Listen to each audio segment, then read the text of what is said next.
dag ni ChatGPT. Pero kapag wala kang knowledge sa C#, hindi mo masasabi na kung saan yung pinalitan or dinagdagan ni ChatGPT. Okay?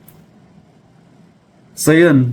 Yun lang kailangan natin. So ang gagawin ko, pwede hindi ko na i-paste yan, i-copy-paste. Yung part lang ng alignment ang gusto kong i-ano. Kasi kapag i-try ko yan, nandiyan na sa center. Kaso nga lang, ang problema, yung button ko na bumalik sa dati. So kasi hindi niya kinonsider yung location ng button. So ang gagawin ko rito, i-undo ko siya, then ibabalik ko yung, i-copy-paste ko lang yung alignment ng text.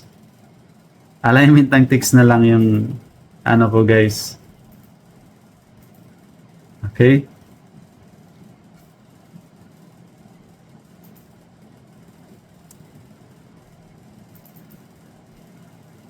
Ayan. So, kakapipaste ko yan para dun sa updated na ano natin.